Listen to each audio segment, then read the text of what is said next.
each of you to sometime during the day to come and look at them to see these shackles.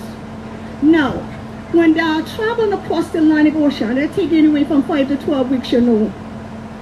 The journey was hard. A lot of them lost their life, just like Senator Saab said earlier. There were times they were allowed to go up on deck to walk around to get exercise, and some was in so much despair that they would prefer to jump overboard and allow the ocean to wash them on back home free than to make that journey across and live a life as an enslaved. Now, there were times, you know, they had some of the women on board that were going to child labor. Those babies were delivered and taken on deck and thrown overboard. The Atlantic slave trade has documented that 12.7 million Africans were brought across the Atlantic Ocean, but only 10.3 made it across. So what does that tell you? 2.9 million is probably lost at sea. The ones that made the journey safely across were taken to various locations, and some were taken to the Caribbean islands, some were taken off the coast of Florida, Georgia, South Carolina, and North Carolina. Now, in 2006, Congress enacted what they call the Heritage Gullah Corridor, and it runs from Jacksonville, Florida, up to Wilmington, North Carolina. There are over 1 million Gullah people in the corridor. South Carolina have the most, you know. They got over 200,000. A lot of times people think the Gullah people hide. No, we're not hiding. How we gonna hide? We can't hide. No place to hide. But anyway, let me tell you a little bit about some of the custom of the Gullah people. The reason they were able to retain a lot of their African ways is after the Civil War and the Emancipation Proclamation, a lot of the plantations were abandoned. And these Gullah Geechee people, they were left to fend for themselves. So during that time, what they did is they went back and started living the way they would have lived in their homeland. And some of the things that they were doing was some of the craft, making a sweetgrass basket, carving the sticks. They were doing ironwork, quilting and canning and all those things like that. Now, you actually have where you have some of the culture now today that pretty much holds on to all of those things, and they still do those things, and they pass them down from generation to generation.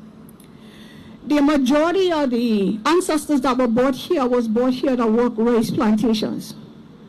And the reason they were brought here to work rice plantations is because they had the knowledge and the skills of how to control the waterways, and most of the rice crops were very profitable. Now, I have some things here that I am going to try to go over a few of them to make you better understand some of what happened once they were on plantation. So now when I speak in reference to the rice, when they would plant rice, they would have to use special technique or special skill that they call a heel-toe technique to actually plant rice. When they're planting rice, most time they're working in water that are actually knee to chest high. And so when they're working in that water, in order to be successful in planting rice, what they would do is they would get rice grains, and I have some rice seeds here. They would get these rice seeds like this here, and they would put a little mud with them, and they would make like a mud patty. They would take their heels and they would dig in the dirt to make a hole. Then they would throw that under their feet, and they take their toe and pull the mud back over and pack it down. So that is the process that they used when they would plant rice. Now, planting rice and working in the rice fields is very labor intense. How many of you know that the lifespan for an enslaved on a plantation on some is only 1 to 3 years? If they got lucky, they got 3 to 5 years. So the ones that were truly blessed and survived is because they know how to forage. And when I say forage, they know how to find food.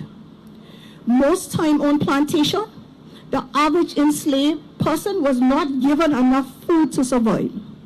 So I thank my ancestors for their knowledge of knowing how to forage. Because of them, I am who I am today.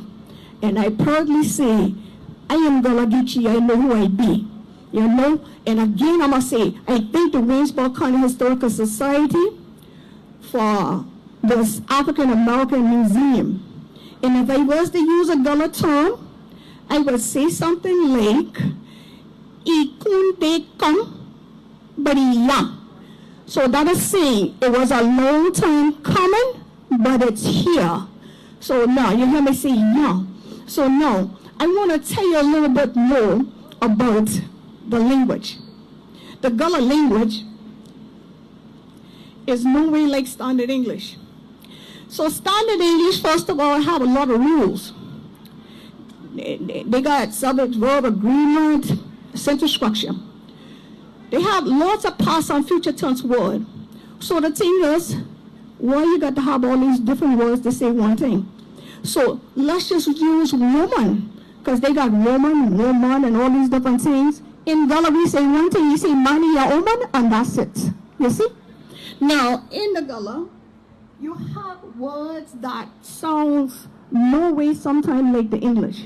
Because in Gullah, we use a lot of loner African words that we still use today. And so I'm going to give you an example because I believe everybody here know that song, Kumbaya. And when you're sitting there singing Kumbaya, how many know that you're singing a Gullah song? See, people sing Kumbaya and then they'll tell me, oh, I don't know anything about Gullah. I never heard about them. Well, Kumbaya is a Gullah song. You have to sing Kumbaya. And if you're at my house and my grandson there, you hear me tell him, man, you come here, you man show, you know, I tell him like that. So the thing about the Gullah language, it has where we drop a lot of things. Some words that start with TH, we will drop TH and put a D. And they say Gullah is broken. No, Gullah is not broken. Because if I say spell the first thing you tell me THE, and I don't hear TH. I hear D. So words like the, this, them, they, we drop them and we put a D there. So now, I can give you an example. Sometimes we put words together and we blend them and we make one word. Like for instance, if I say them and I'm going to use get, the reason I'm going to use get because see, we don't hear that E in there. We hear I. So if you hear a Gullah person say that, you're going to hear them say get them. And the reason they do it is because they push them together. There's going to be G-I-T. The apostrophe in Gullah represents a missing letter out of a word. In English, the apostrophe represents possession. So now, if I say get 'em, that means it's G-I-T apostrophe E-M, and I bring them together.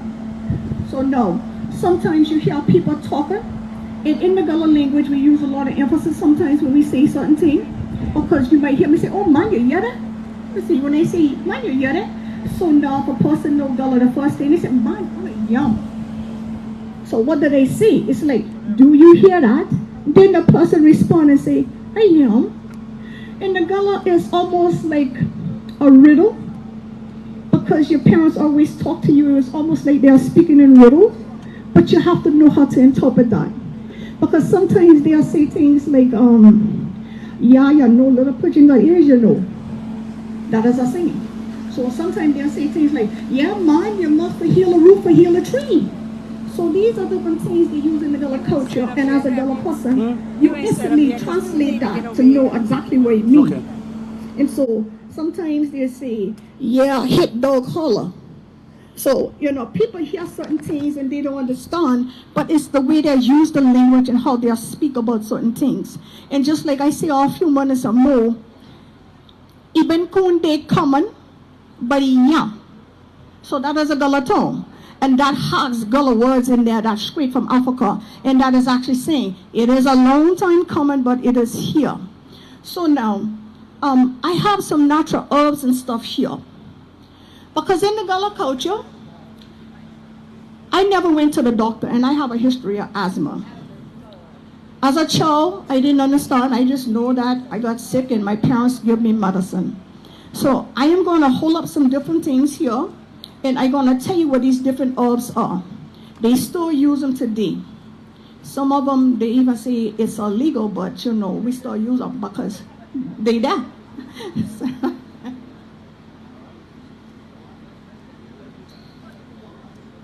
So the main thing is about using natural herbs. The first thing, you have to know how to identify things. You got to know what they look like. So right here, this is mullein leaves, right? So mullein leaves, they grow. You don't have to plant these things. They just grow on their own. All the herbs I have here, you don't plant any of them.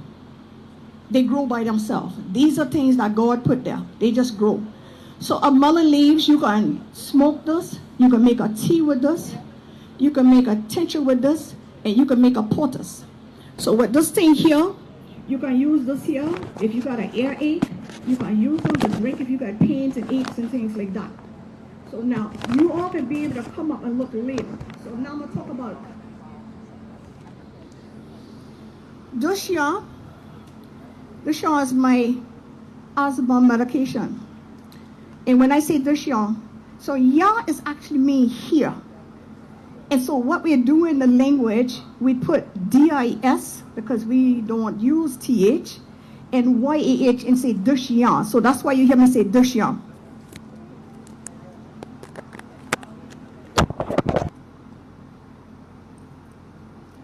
So this is my asthma medication. So the thing, I got two, right? So they're like two sister flowers. This one is legal and this one is illegal. Just simple as that. One is legal and one is illegal. I got this one here from the herbalist so I can be able to show the difference. Get this one here at my backyard. So this one here is one that they used back in the early 1900s when they had the outbreak of the Spanish influenza. We call this life everlasting. My grandmother was Cherokee. She called this here rabbit tobacco. So the thing about this, you can use it to make a tea. And if I make a tea, if I have an asthma flare-up, I make a tea and I put pine top, lemon, honey, and ginger. And I drink the tea. Okay, so now you're taking, I might need a nebulizer. So if I need a nebulizer, I make that too. I just take the little leaves off of here and put it in a burn bowl and inhale the smoke. So you see? This is my asthma medication. You can welcome to come by and look at them.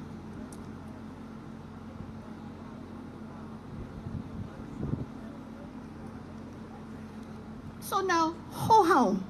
Hohau is another natural herb that they use in agriculture. So if you know how to forage, you can actually go find this. This is in the mint family. You can find hohau. It's good for colds and cough. But the people that don't know how to forage, they actually go and buy them. They will go out and buy it, see?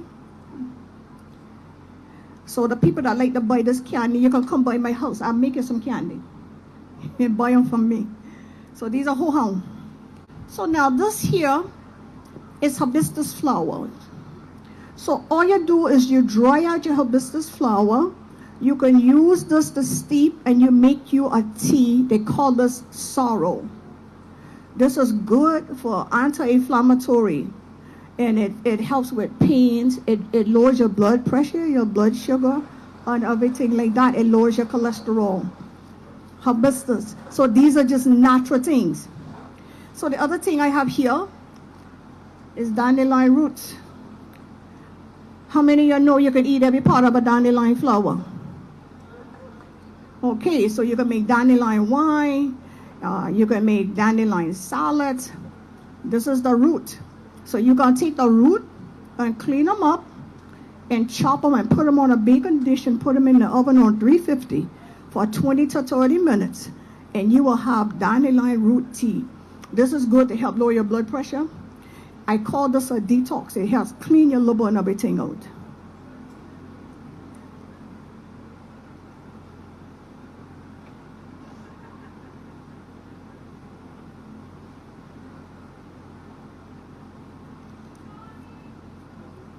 So these are the same things.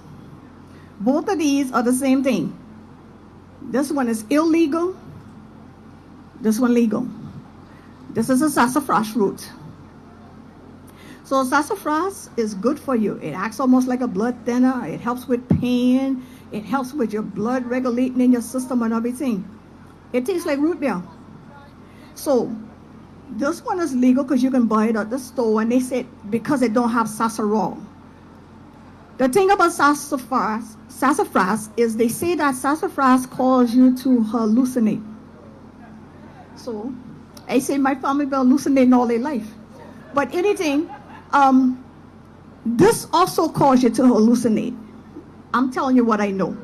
And the reason is because if you make them too strong. You see what I'm saying? But it's good for you. When, as a child, if we didn't drink the tea, what they would do, they would find a part of the root and they would strip it off and they would give it to us and let us chew it. So a lot of times now, that's what I do. I just rip off a piece and I chew it, you know? And it's very beneficial to you.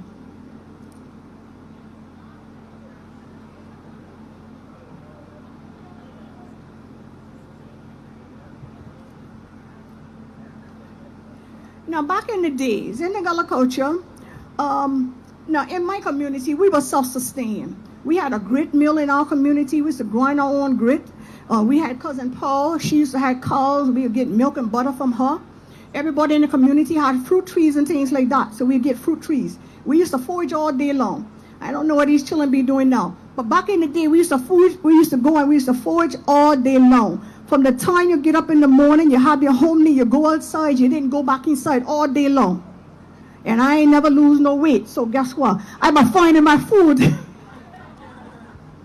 So, like I say, when you forage, when we would go outside in the day, they had all kinds of things out there that you can eat. They still have them today. These kids just don't know how to identify them.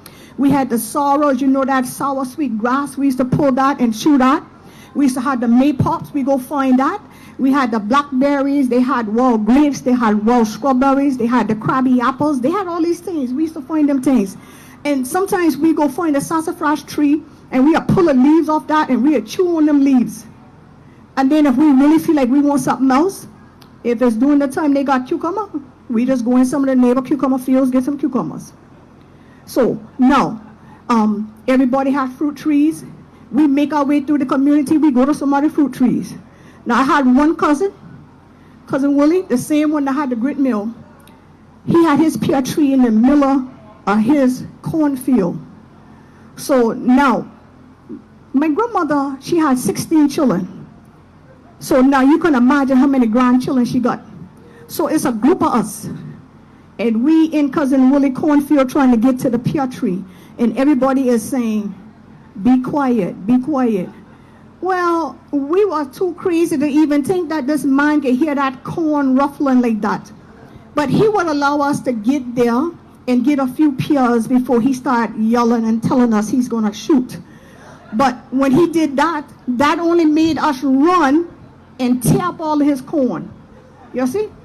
But foraging was a thing in the Gullah culture that we did every day.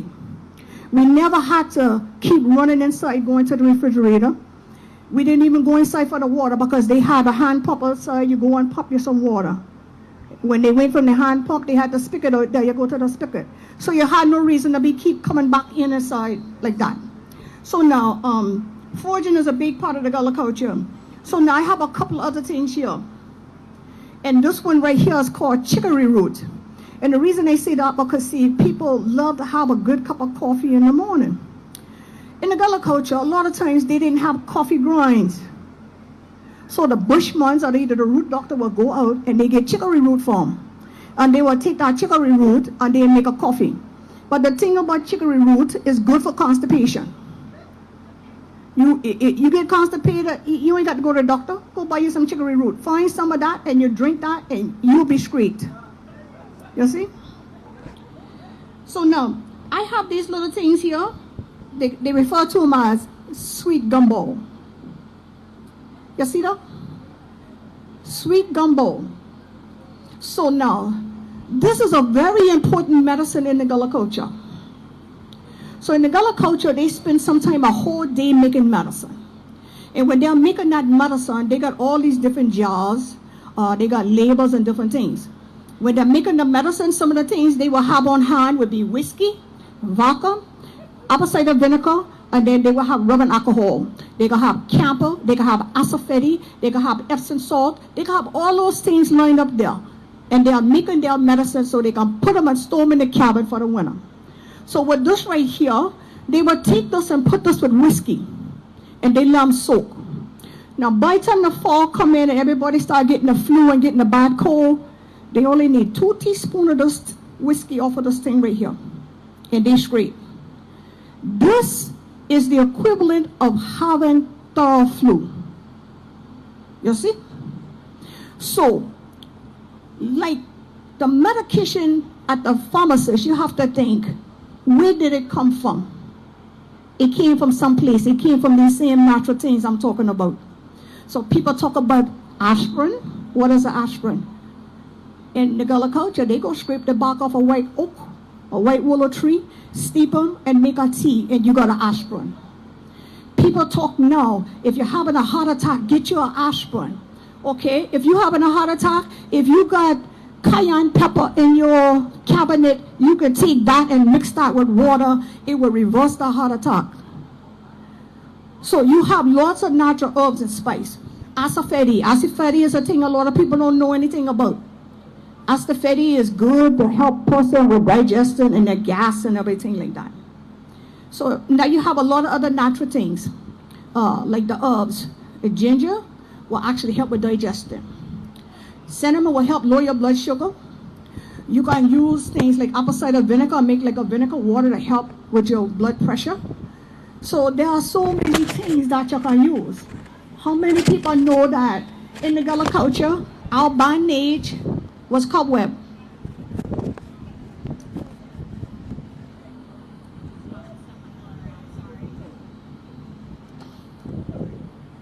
So nobody never used cobweb when they had a cut or something like that. So the cobweb, that's been our bandage. I ain't know why y'all ain't never had them. Oh, y'all had a regular bandage. We had cobweb. That was our bandage. And so now, like when the midwives used to deliver the babies, they used cobweb because they didn't have anything to clamp the umbilical cord. So see, the culture is very rich with the knowledge of how to survive. And I'm going to end on this note right here. If anybody want to come and talk to me and ask me some questions, please feel free to do that. This right here is an African distinct symbol. This is Sankofa. So Sankofa, you see? Sankofa said, if you leave something behind, you go back and fetch it. So to me, this means that my African culture was left back in Africa. My ancestors brought as much as they could bring with them in their mind through by teaching me and passing along things to me. And so when I have an opportunity to share that with others, I am really happy to do that. And you see, Sankofa is reaching back for the egg, because that means we have to reach down to the young and pull them up. We have to give them the wisdom that we have so that they'll be able to continue to go on and tell the stories about our ancestors. I am happy that as a child I was always nosy. I was nosy to the fact that I was always asking questions, why you do this, why you do that. And believe it or not, that's one thing you don't do in the Gullah culture. You don't ask adult questions. You're supposed to actually just go ahead and take whatever they say and go with it. But I ask a lot of questions, and that is one of the reasons I am able to know about all of the natural herbs and be able to retain and tell you the things I tell you here today. So I say to you all, thank you for listening to me. I hope you learned something about the Gullah culture. And if you have any question, please free to come up and ask. Thank you, thank you.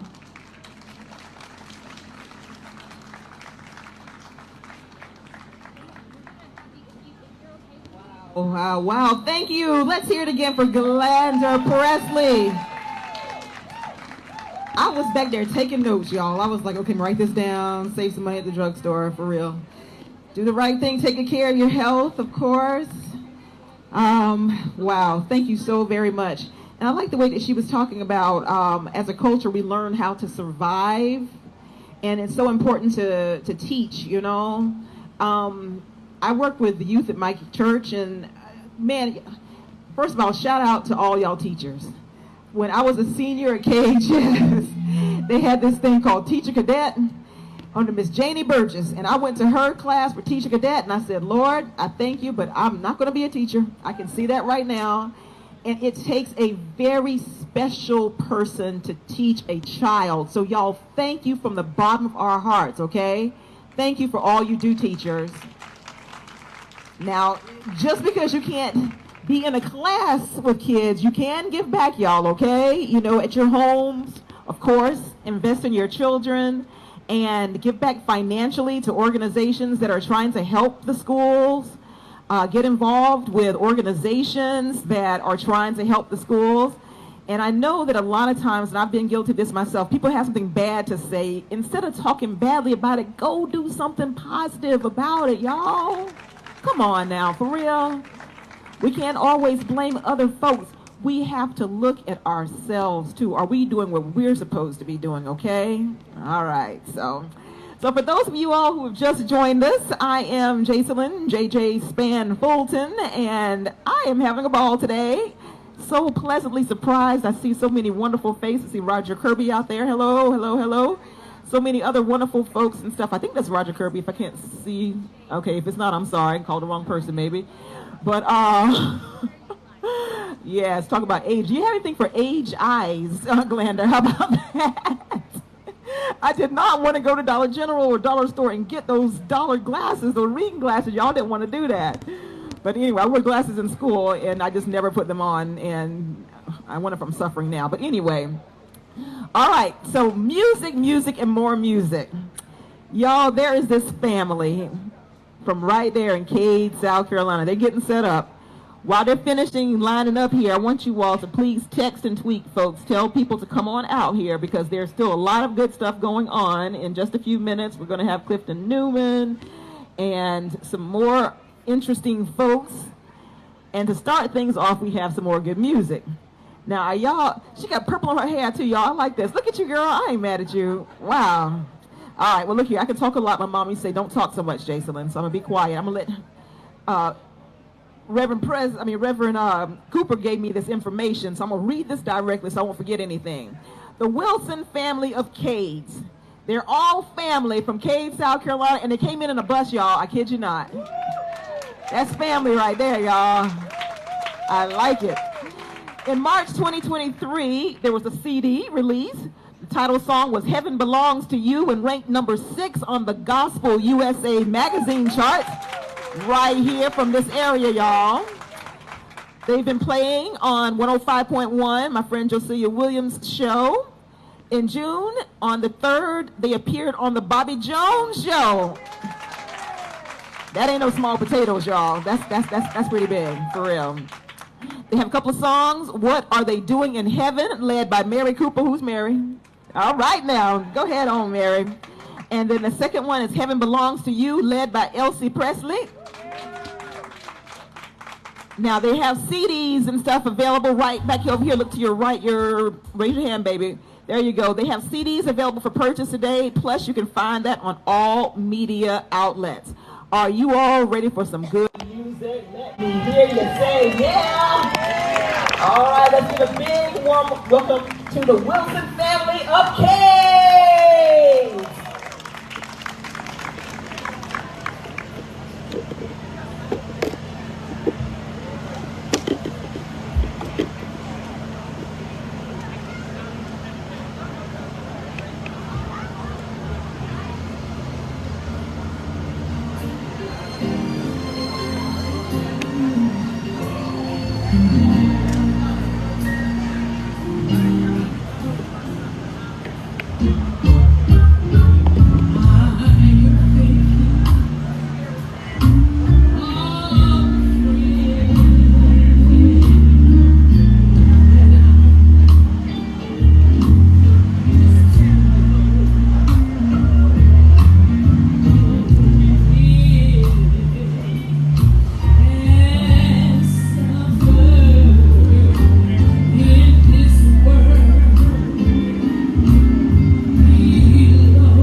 what are they doing here now?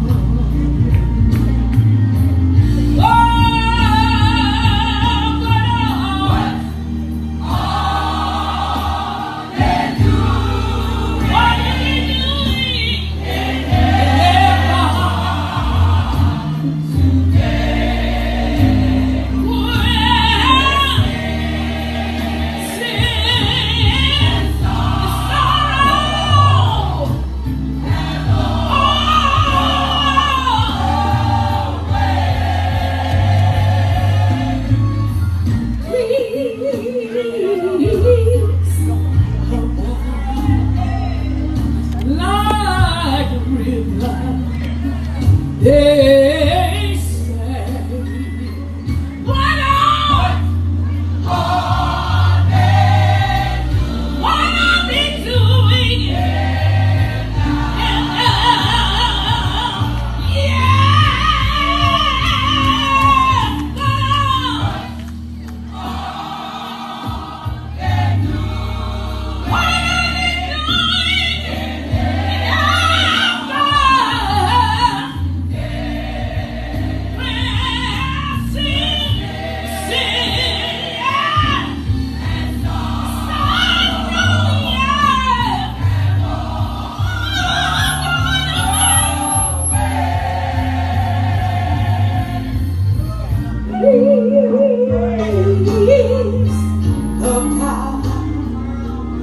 Like a river, they say, what are they doing? What are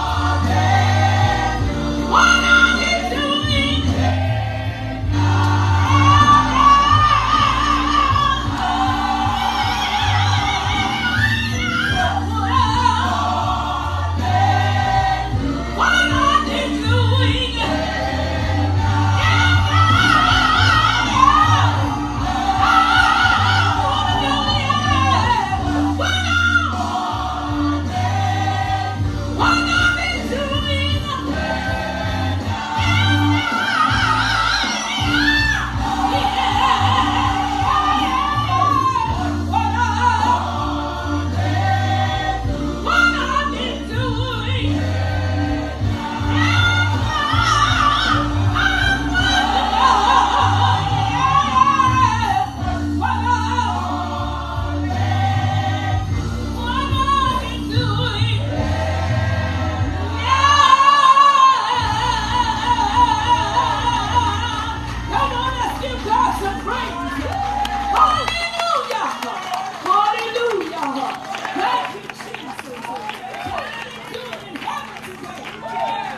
doing?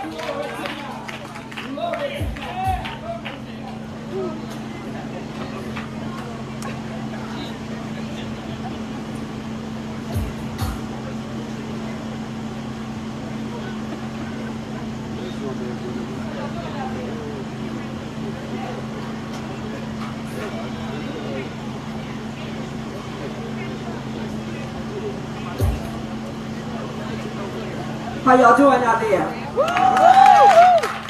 Come on, everybody, put your hands together for the Wilson family of Kane, South Carolina. Are y'all ready? Are y'all ready for our new hit? Come on.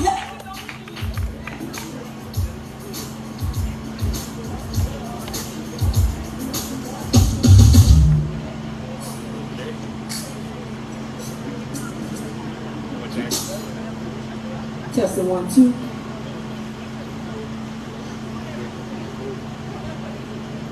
All right, we're going to try this once more. Are y'all ready to go on down to King, South Carolina? Over on Sandy Bay? Are y'all ready to go?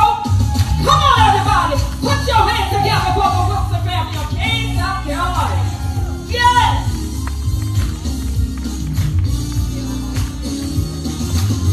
Heaven belongs to you. Heaven belongs to you. Heaven belongs to you. Heaven belongs to you. Woo! Heaven belongs. Come on now. Heaven Heaven belongs to you.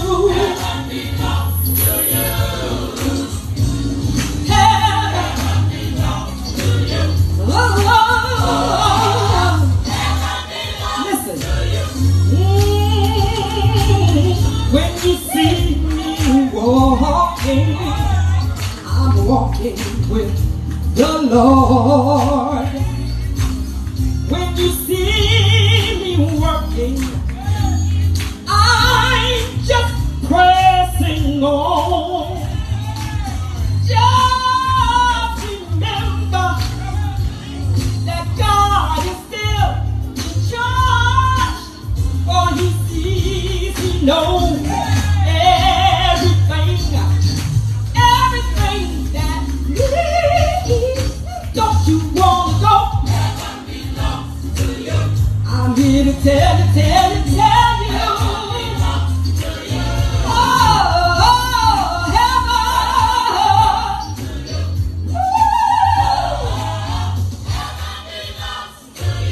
Listen.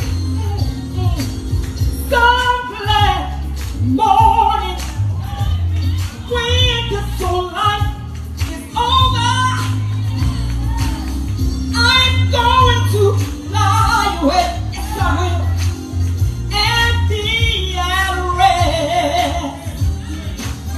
To a home on God's celestial shore. There's peace, there's joy. Come on, y'all. So much happiness. Hey, don't you wanna go? Come on and go with us today. I'm here to tell you. Oh, heaven.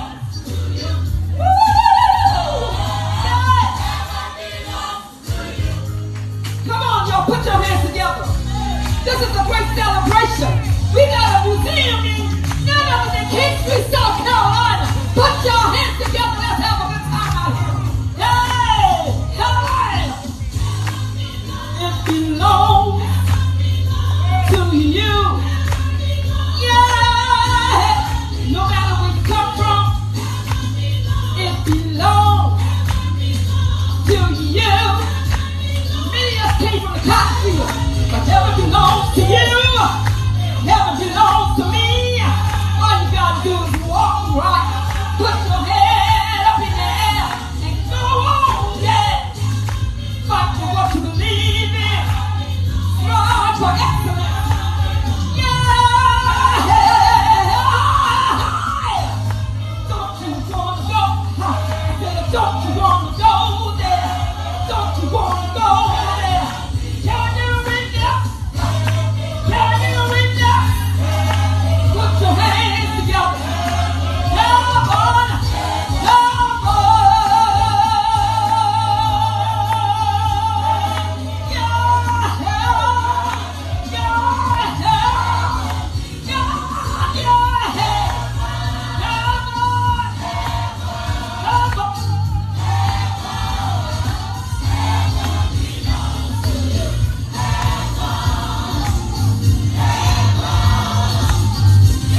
one. All right, that can't be all. I need more. Let's hear it again, y'all. For the Wilson family of kids.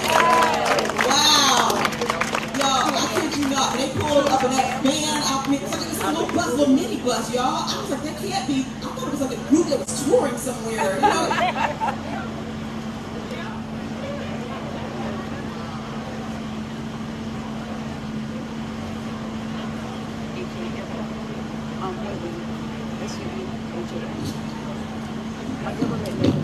Check one. All right. And I'm going to give a shout out real quickly to KWD Productions. They're the folks who are doing the sound, y'all.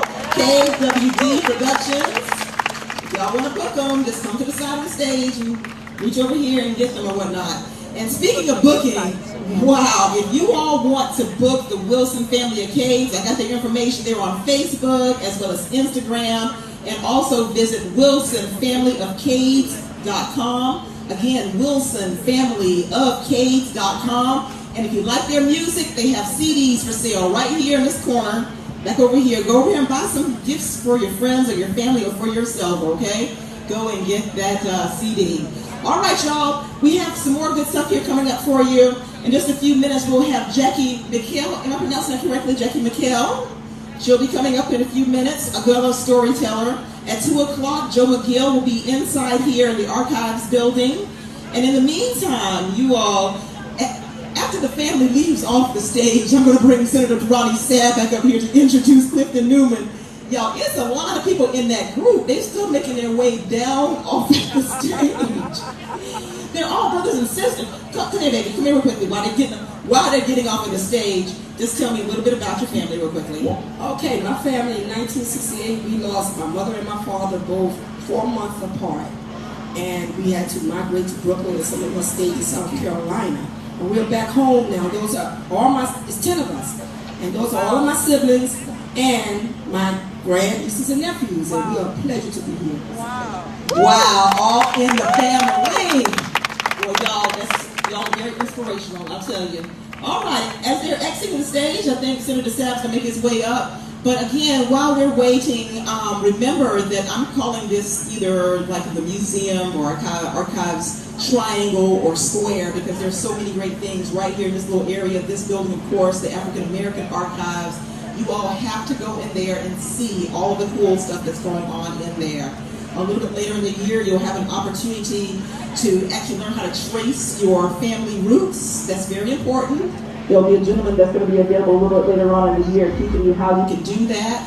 If you want to give your family history, there's the audio archives inside. It's a little booth. You go and you sit down and you can actually record your family history verbally, sitting right in this building right next to us, and they can upload it to a national archives or either keep it right here locally. Of course, the Cassandra Williams Rush Gallery is across the street there over in the corner. This is just a cool little place right here in King Street, South Carolina, y'all. Don't sleep on us. Hey, that should be like something we should put in marketing. Don't sleep on us. But for real, great stuff is happening here. And this gentleman here is a big part of the course. I'm going to bring Senator Ronnie Sabb up to the stage, and the next voice that you'll hear is going to be Clifton Newman.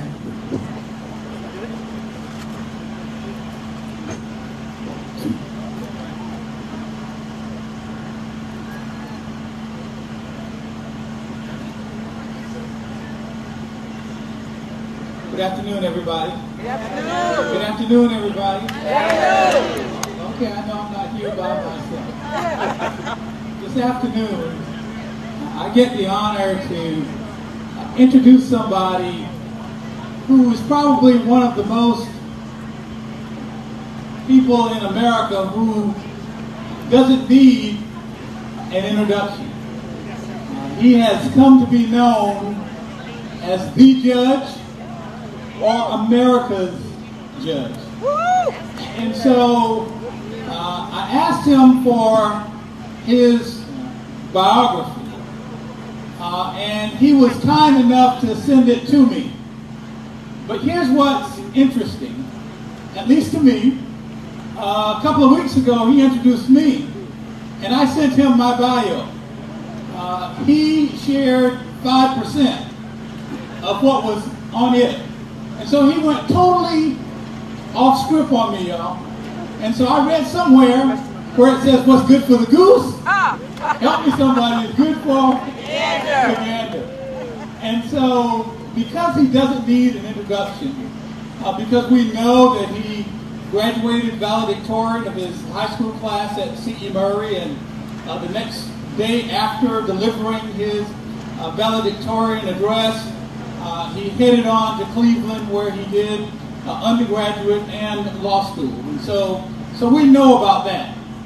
So if you all don't mind, I want to introduce you to the fellow you know, but in a different way. I heard the young lady when she was singing said something about the cotton fields, y'all.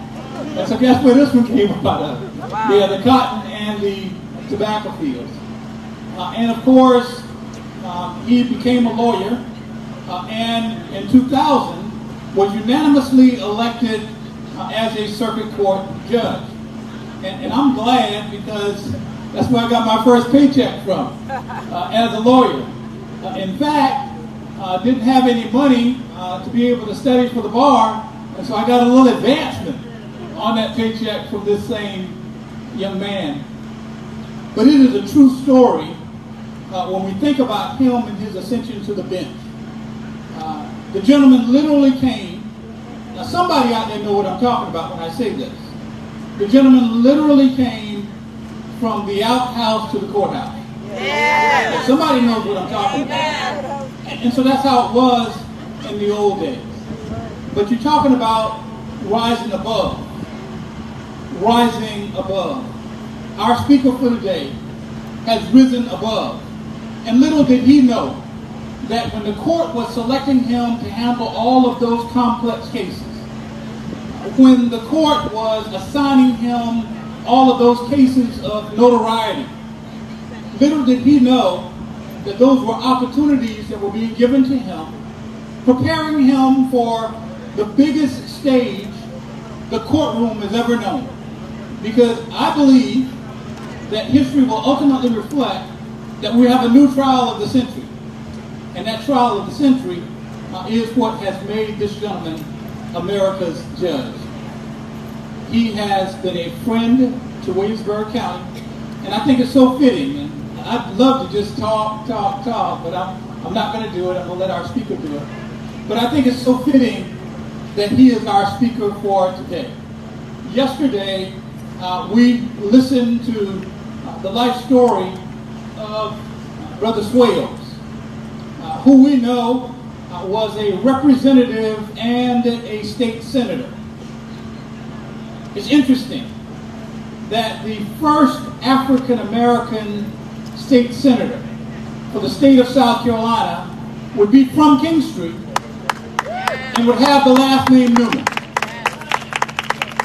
So it's only fitting that Senator Ida Quincy Newman's nephew would be here today to greet us in a special way. I'm going to close out with this note. Anybody watch the Today Show? Got some Today Show watchers out there. But he and his daughter, the other Judge Newman, are the only judges that we know in the state of South Carolina that is a father-daughter team serving on the circuit court at the same time. Wow. And so as much as I would like to share more, without further ado, I'd like to present to some, and perhaps introduce to others, our guest speaker for this occasion, my friend, my mentor, my homeboy, America's judge, the Honorable Clifton Newman.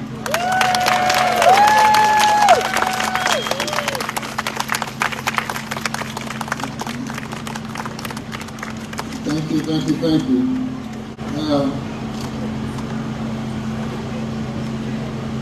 All right, well, it's certainly good to be here and to be a part of this great celebration.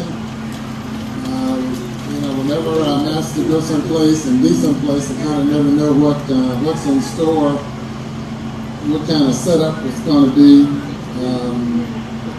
But here I am, and I'm glad to be here.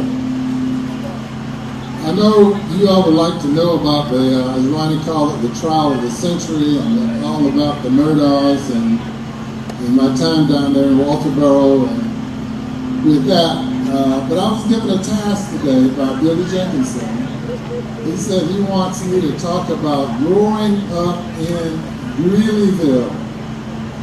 And he wants to know about me to tell you all about my story growing up in Greeleyville. My story is similar to that of many of you here, and many of you could be here sharing your story, which would be maybe a similar story. But I'm happy to be here as part of this great celebration and share my story with you. Now, my wife's not going to like it because she said I'm the judge, which means I'm supposed to wear a suit and a tie and all that. But it's kind of warm here today, so y'all don't mind. Yeah, well, I'll keep the tie on. At least let me take that jacket off.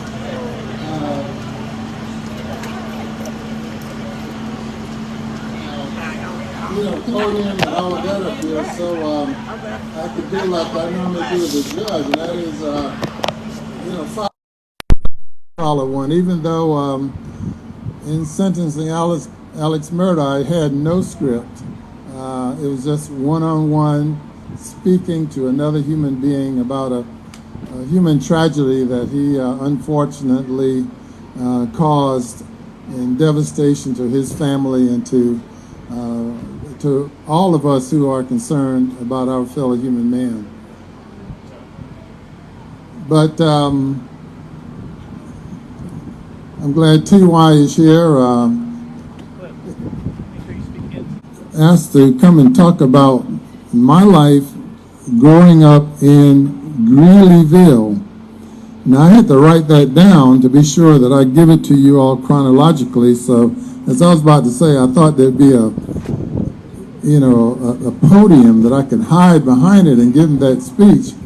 But it's going to be a little difficult with me having a speech behind me. Oh boy, and the page is flying away. Thank you, sir.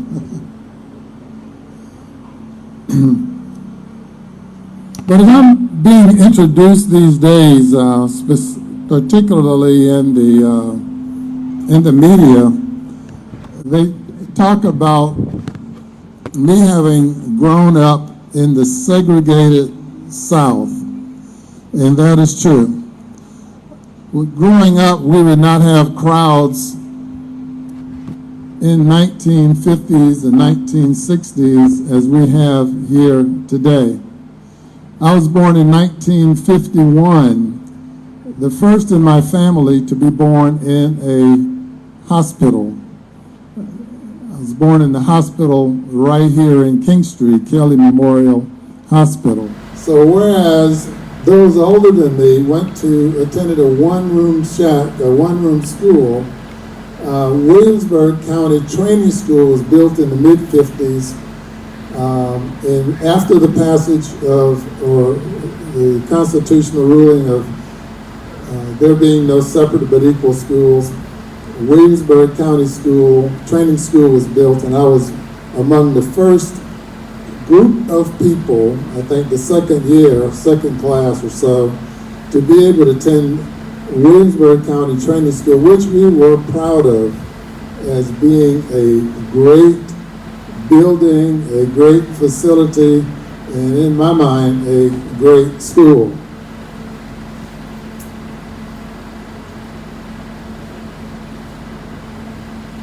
All of my schooling took place at Williamsburg County Training School, grades 1 through 12.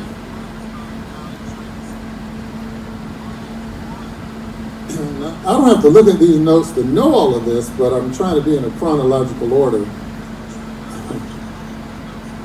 When I was age of 3, my mother left South Carolina to go to New York City to work, as many people did during the 50s.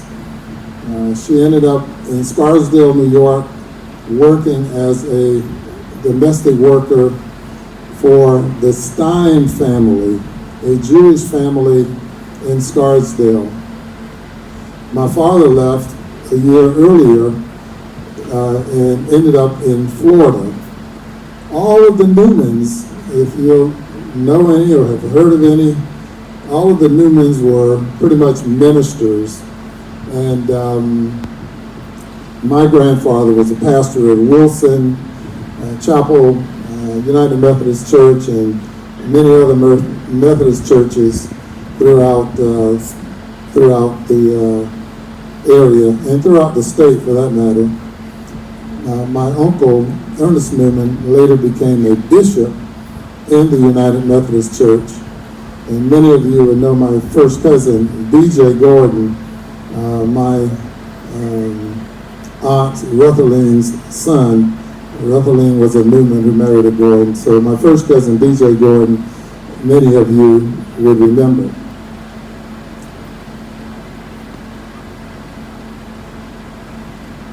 One of the favorite things that I had enjoyed doing growing up was on Monday mornings especially, was going to the post office and getting the mail. And that typically was during tobacco season when we were gathering the tobacco, and our day to put in tobacco was on Mondays. So while we all were gathering tobacco and they were bringing it in from the fields and stringing it up and putting it in the barn, whenever there was a break, I was able to go to town, which was short walking distance, to get the mail, buy some bubblegum cards, and also get the newspaper. And one of my favorite pastimes was reading the newspaper, particularly the sports section. My favorite team was the Milwaukee Braves and Hank Aaron. And my brother's favorite team was the San Francisco Giants and Willie Mays. So we would have those battles as to who was the best player and which one was the best team. We had cotton. Though I grew up in town on Tucker Lane, named after my great-grandfather, Tucker July.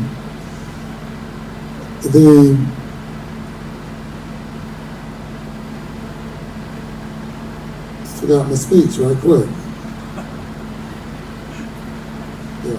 Though I grew up on Tucker Lane,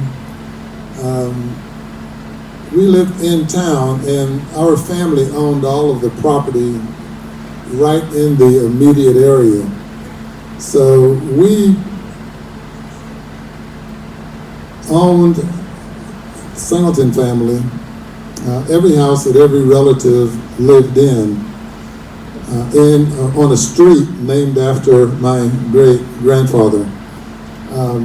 By today's standards, everyone would say that we were poor, but I never felt that way.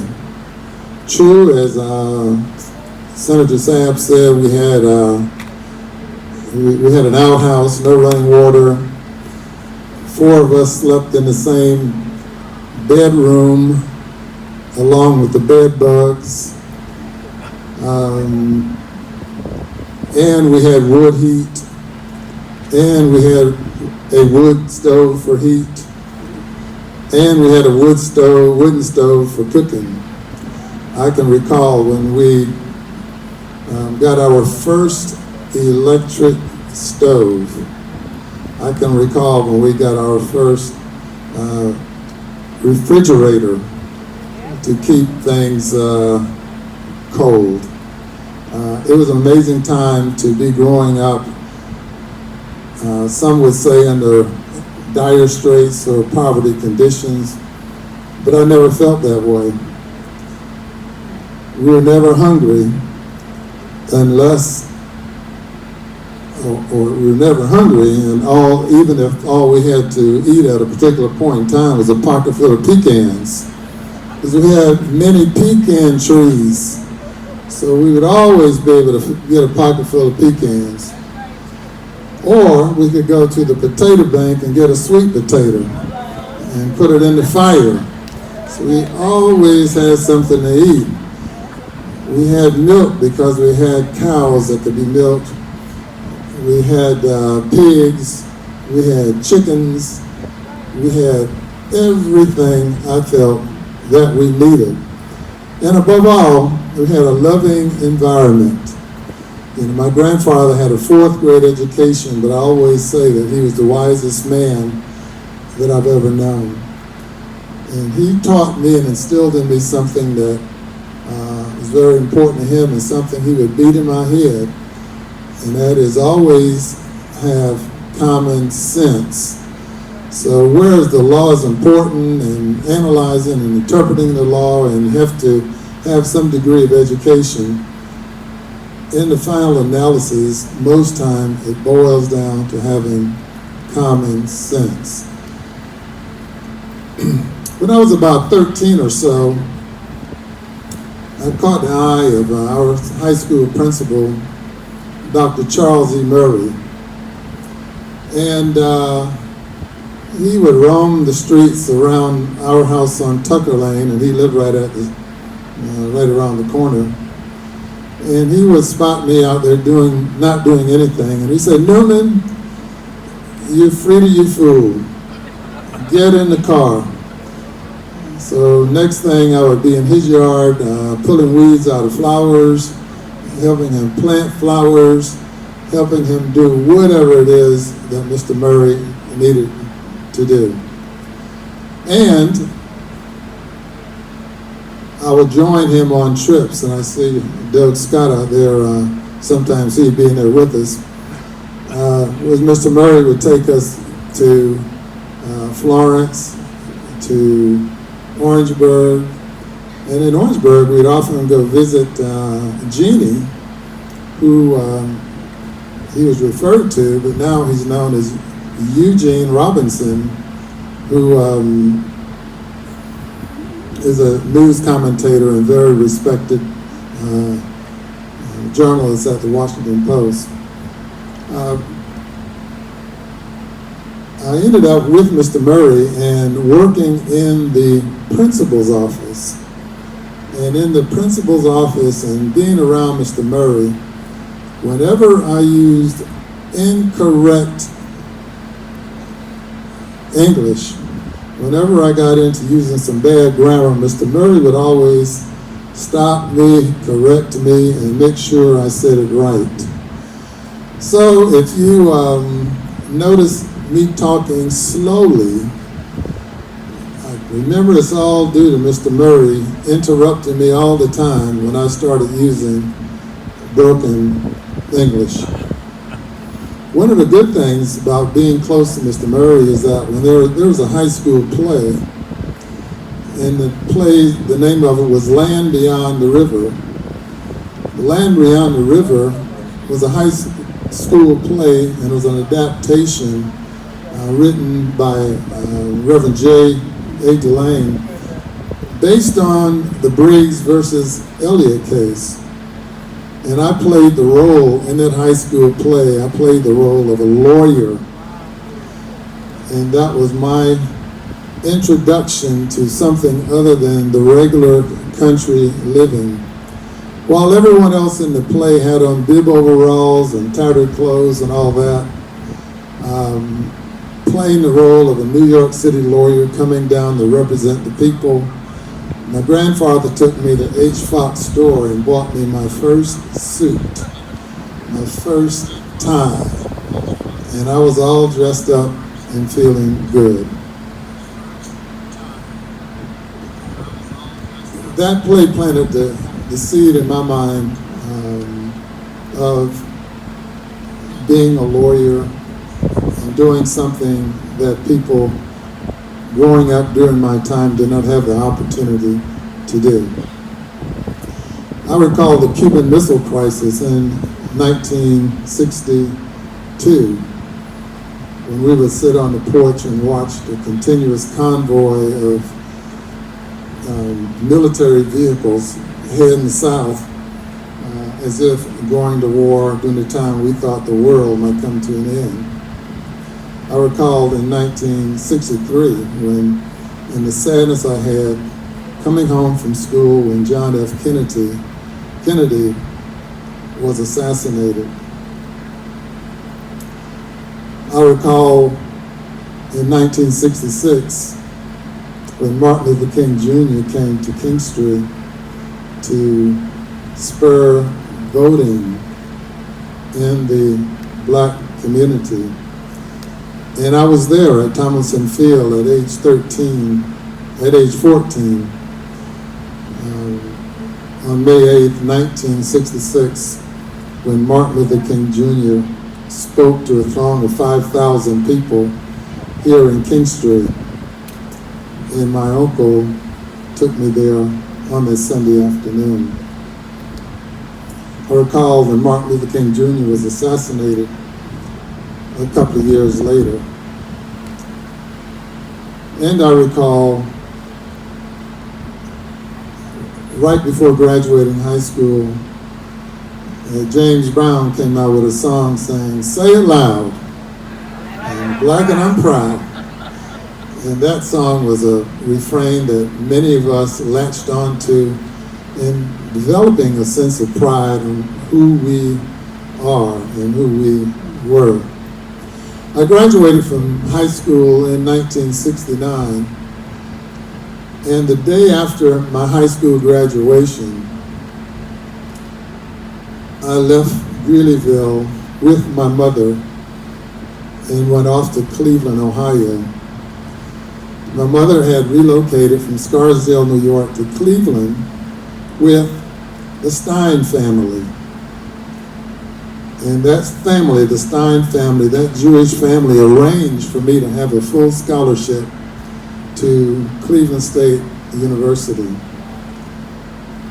And I attended college and law school at Cleveland State University. Leaving Greeleyville, I had some thoughts and things on my mind that had occurred. One thing was not being able to go into the restaurant right around the corner from us, Baldy's Grill. They had great hamburgers, but we could not go in the store to buy the hamburger. We had to wait outside or at the window to get the hamburger. I recall Friday afternoons when the Ku Klux Klan would load up in their trucks and ride by our house on 521, heading toward Manning for their rallies. And it would cause all of us to scamper. When I was in Greeleyville, we had no mixing, no race mixing, except if we were working in the fields. We knew our place and we stayed on our side of town in our place. I mentioned the story about not being able to go to into Baldy's to get that hamburger because when I became a lawyer and decided to return to South Carolina, to Greeleyville in 1982, I learned that Baldy was sick. He was in bad health. In fact, he called me and he asked me if I would be his lawyer. And so the same person who denied me entrance to his business later called upon me to represent him as a lawyer.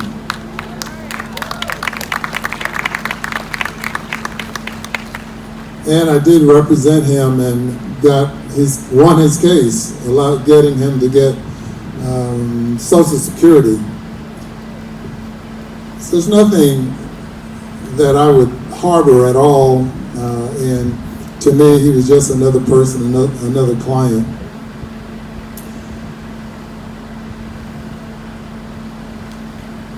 It's been said in the media and it's stated quite often in reporting on this Murdoch case that that I am from a segregated part of the South, that I grew up during segregation, and it's truthfully reported that the first time that I sat next to a white student in a classroom was my first day of college at Cleveland State University. But I soon discovered that the white students, like the black students, were all the same, and we are all the same. So that makes me feel mighty proud to be here today, where we are demonstrating that we're all the same and we are one.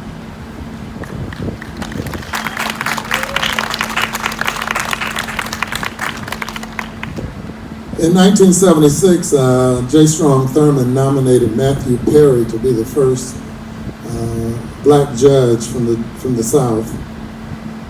And in his confirmation address to the Senate, Strong Thurman said, "Matthew Perry is a good man.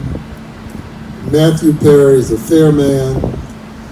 Matthew Perry does not seek color in administering justice. He sees people.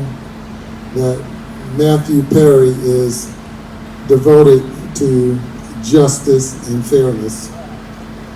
So as I reflect on the time that I have been back to South Carolina,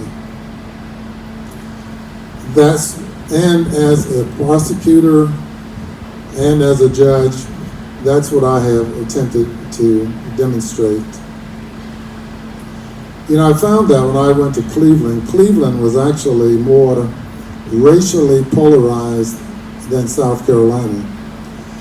We had the east side and we had the west side. The blacks lived on the east side of town, the whites lived on the west side of town.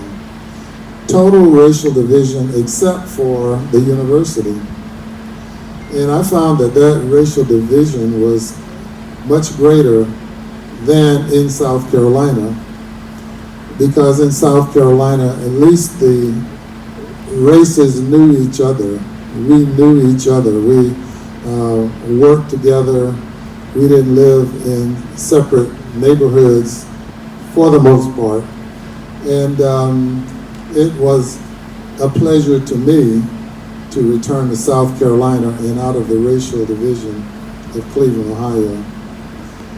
When I got back to South Carolina and to Greeleyville as a lawyer here in Kingstree, the lawyers I encountered were very welcoming. I started working as a prosecutor in the solicitor's office. Lawyer O'Brien, Lawyer Jenkinson, Lawyer Jimmy Connor and Wallace Connor and Leonard Burgess and all, they were welcoming to me, and particularly Mr. Connor was marveled at the fact that I was the only one in town with a fax machine. And he would come by my office and want to see that fax machine. And oddly enough, the two fax machines cost $7,000, if you believe that. At the time, they were very heavy. It's been a wonderful.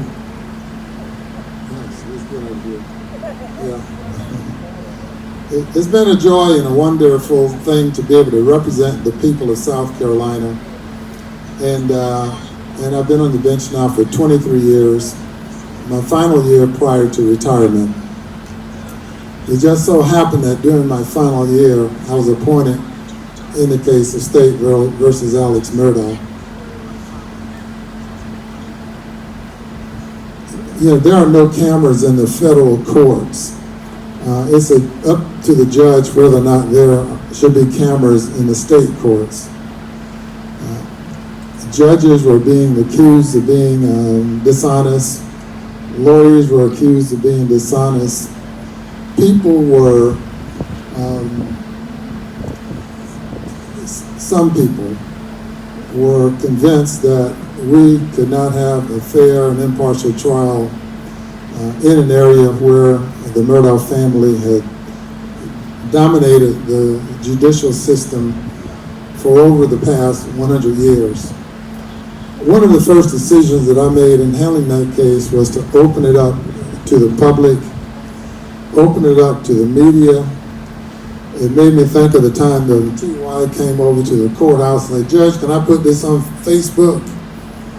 And I said, fill out these papers. You got a camera and all that, so you're the media. So I decided to open that case up to the world so everyone could see justice in action and could see that South Carolina was not some backwards place as had been portrayed in the media, but a place where dignity and respect could be carried on in the courtroom.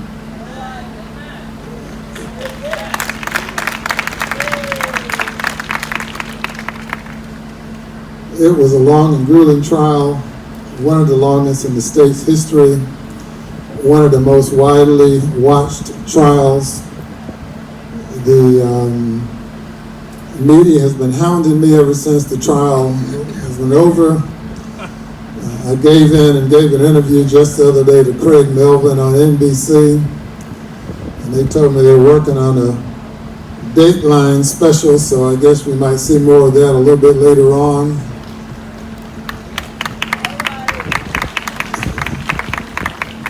But I'm pleased with the respect that I've received as a result of participating in that trial. But whenever anyone asks me anything about it, I always tell them about my humble beginnings here in Williamsburg County, one of the best places I know.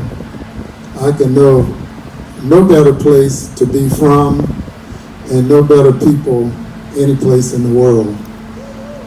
So I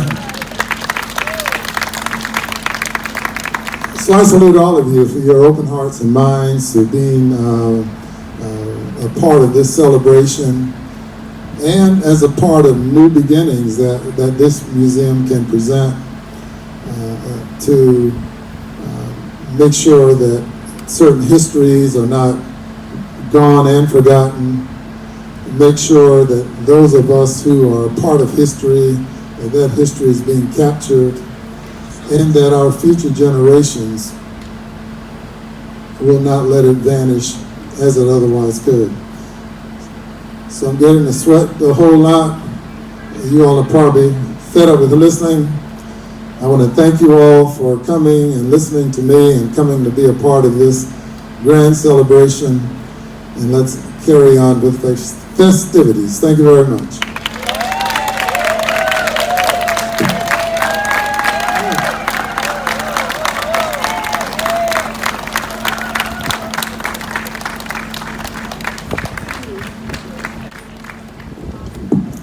Let's hear it again for the Honorable Clifton Newman, right here from Williamsburg County, y'all.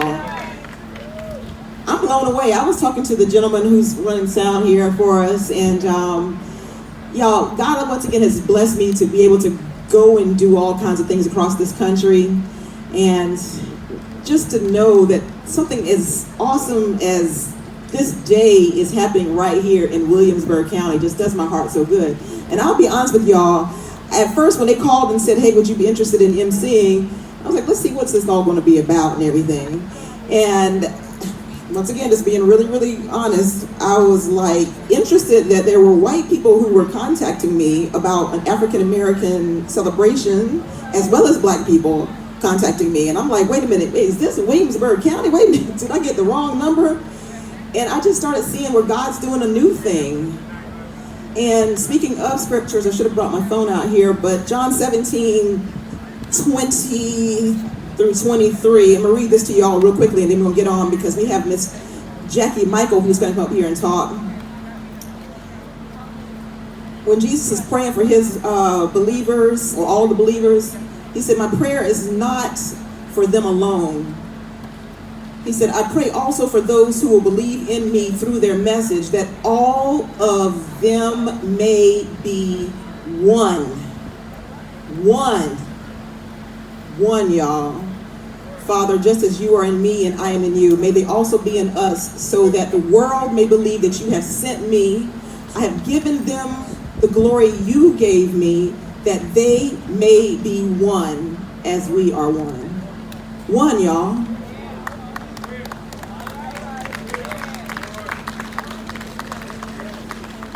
So earlier today I was talking about how thankful I was that I'm seeing black people and white people coming together right here in Williamsburg County, y'all. We are one. We need each other, okay? So absolutely beautiful. All right, so again, I'm JJ Spann. Some of you may know me as Jacelyn Spann Fulton. And we have